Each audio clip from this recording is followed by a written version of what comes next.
Morning, guys. I'm going to do a little pushing again this morning. I'm just the crappie have showed up in the river, guys. No matter where you stop, you can catch crappie. I'm just pulling in here randomly. I'm going to start pushing, and I think you can catch them trolling too. So just whatever turns your crank, guys. Whatever turns your crank, and yeah, fish on, guys. Let's see how we do this morning.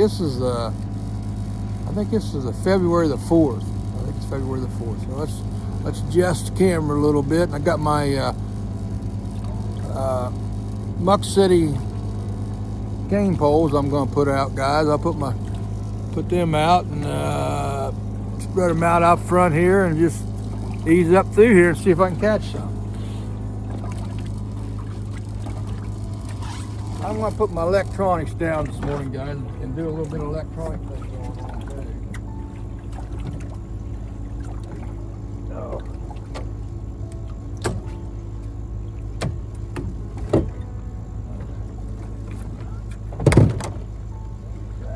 And put the electronics down.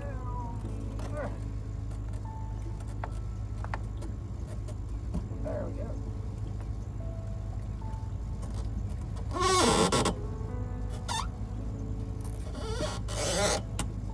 Put my electronics down. Turn on my line target.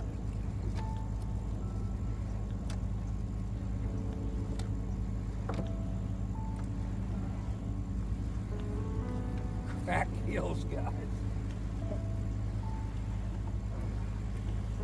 Alright. Turn on my electronics. Electronics are on.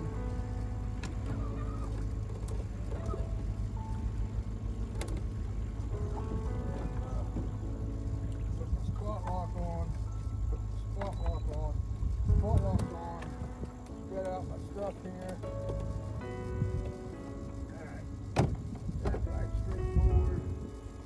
Okay, let's start putting them out, guys, and see how we do.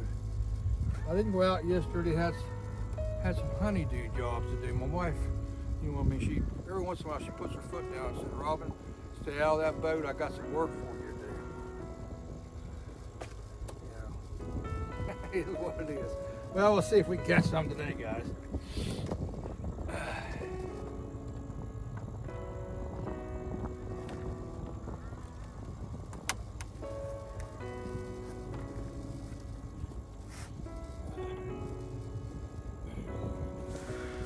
So what I always do is I put it on spot lock and I turn mine on my electronics because I'm going to try to stay on them. I put it on spot lock, like I said, and then I just put my spread out. Put the the poles here and there, I put them in just a certain length apart so so I can cover a lot of territory. I mean, I've got 14 footers. And I also got some 20 footers that I'm going to try out in the next day or two. But yeah, I just put them down about, the 10 footers I put down 10 foot. When I get in close to the bank, then a 14 foot, of course, 14 footer line I got out. And then when I get out in deep water, like I said, you can adjust your depth with the rod holders. They'll go up and down. You can go up 5 or 6 feet, or you're down 5 or 6 feet with your rod holders. But yeah, it's just a good way to catch them too. I like if I'm not trolling, I like doing this and this. The only really advantage of this too is like if you're going down there, you're pushing, going down through there, and just easing down through there, and you get on them. I mean, you come in there and you catch one, you can put it on spot lock. And you can sit right there and catch them. Where you're trolling, and you got 8, 10 poles out, and you start catching them, you can't stop because you can't stop if you're trolling. You got a couple fish on, then you got the other poles. If you stop, then you're gonna get tangled up. So yeah, that's the advantage of pushing and pulling. And you're pulling, you can put them in the back and do the same thing, whichever you're comfortable with. I like doing pushing. That way, when I put 2 people up there, I can handle them. I can bait their poles. I can help them net the fish. And where it's in the back, I can't do that. But you know, it has its advantages. The back does sometimes.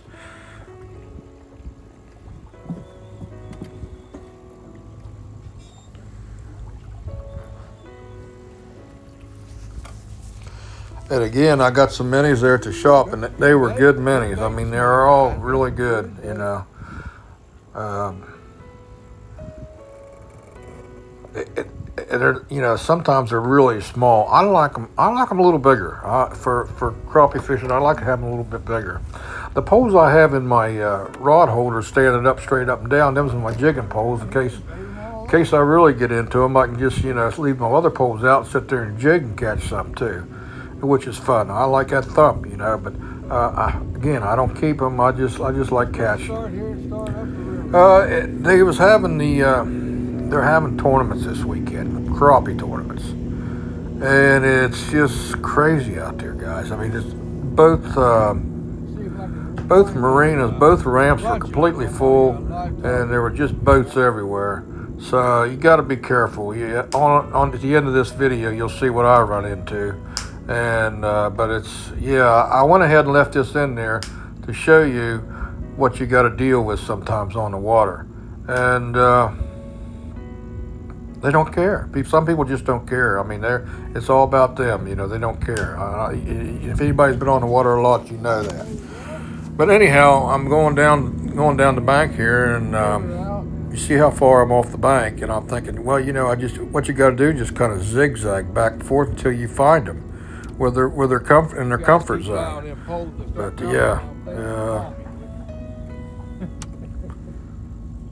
caught some nice fish today. I mean, the ones I caught were really nice. I mean, I only caught a dozen. Today. I mean, but the ones I did catch were nice. Now, the other day, when it was really cold, my gosh, I was just hammering them. I mean, one right after another. It wasn't like that today. It was all right. I mean, I caught fish, which was really enjoyable. I got to, you get to know the water when you're pushing like this up and down. You got your electronics on. You can find spots.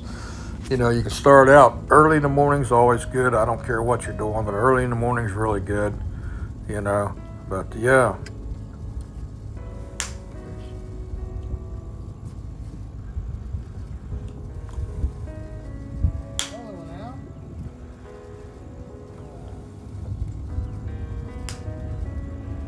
So I got them all out, spread out. Now I just start easing down the bank,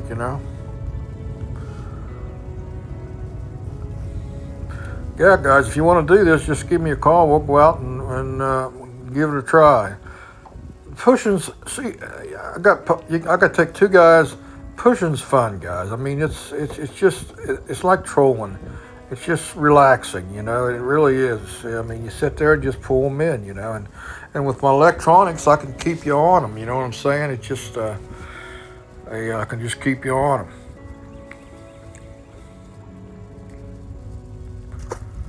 You can see they're pretty nice fish. I mean, they're all pretty good fish.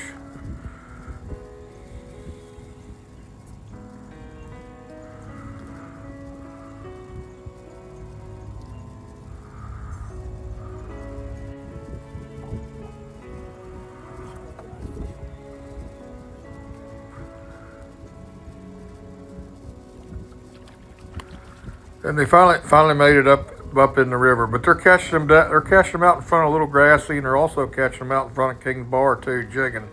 And they're catching them right down at the mouth of the river too, going into the lake.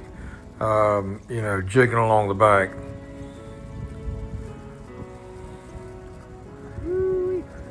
I enjoy jigging, but with my shoulders and my arms and stuff, I can't do it.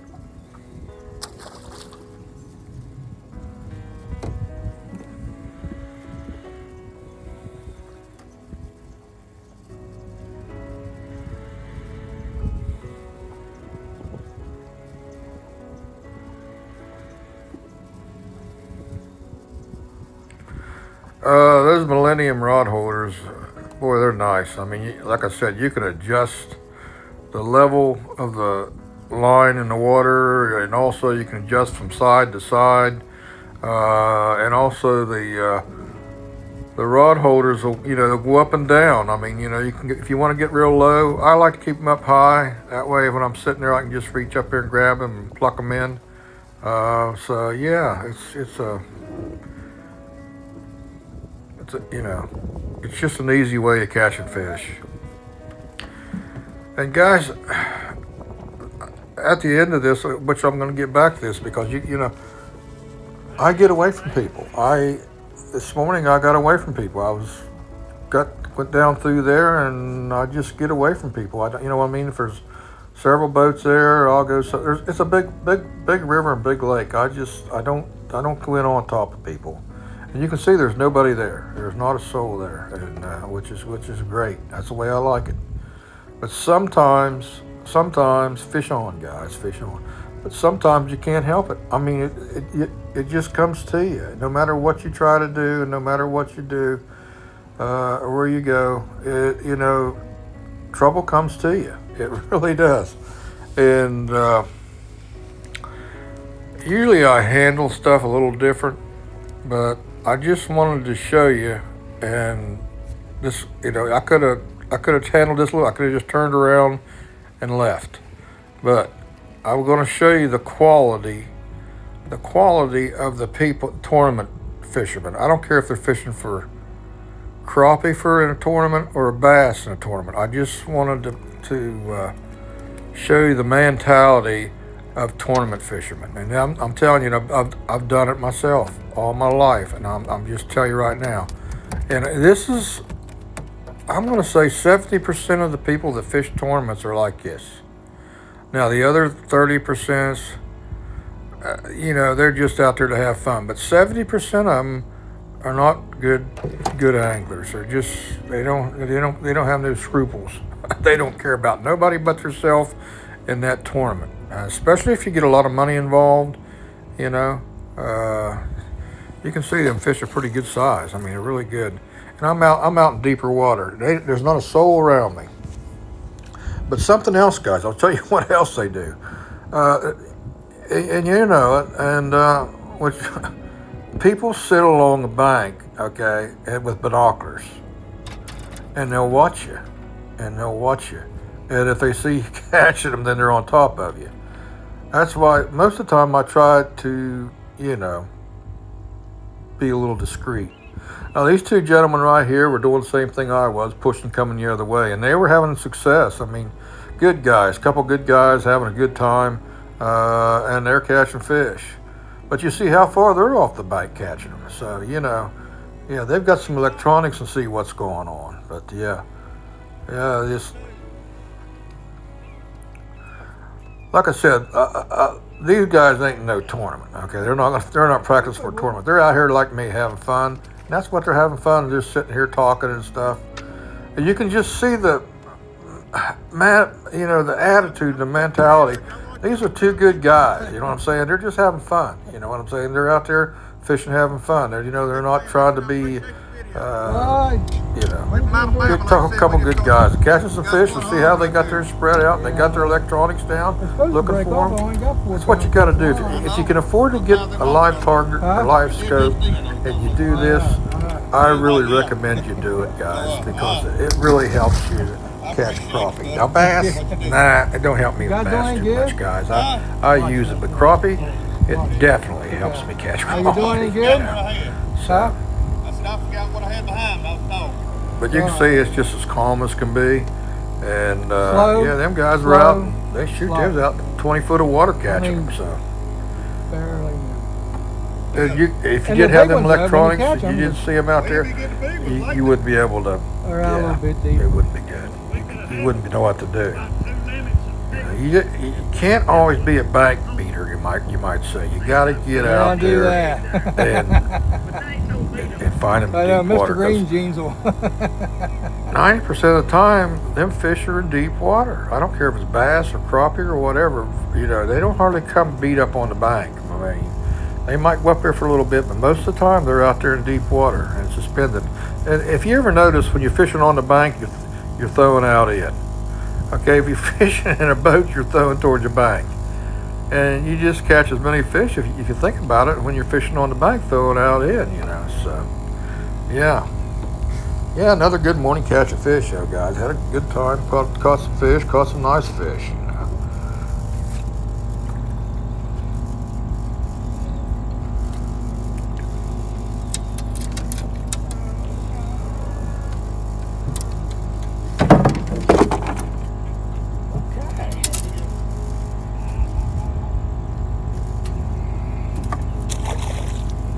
Got tangled up there a little bit. That's it. That's the only drawback a little bit. You get too many poles out, but you know, you just try to keep them spread apart, and then when you get a bite, make sure you pull them up real quick. Especially if you get a bigger one on, and he'll go sideways on you.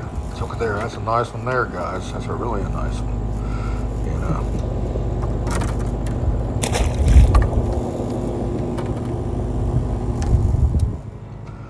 Yeah, I was going down here. I was catching them a little bit, and this guy come. He must have been doing 70 miles. He had a Phoenix with a 250 on it, and he must have been doing 70 mile an hour. And he seen me catching him. Okay. And anyhow, yeah. I mean, I was catching some nice fish. I mean, I just, yeah.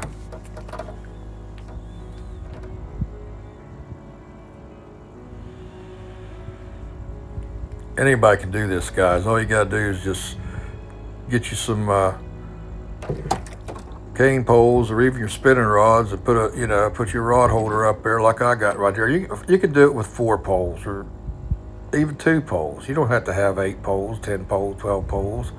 You can just do it with a couple poles, and you'll catch fish doing it. Because I just do it. It keeps me in practice because I take people fishing, and I want to be able to, be on my A game so I can get people because when they go, they want to mess the fish, which is understandable. So that's the reason I do this. I put so many poles out, and I don't keep them because I just let them go. I don't want them. I just don't want them.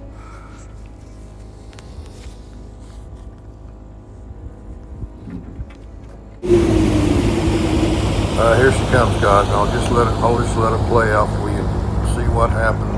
And geez, I don't know. I could have turned right around right now and went back down the river, but I thought I'll go up here and see how this plays out. If this guy says, well, maybe I didn't see you, I apologize. But that didn't happen. Okay, we'll just kind of watch what's going on.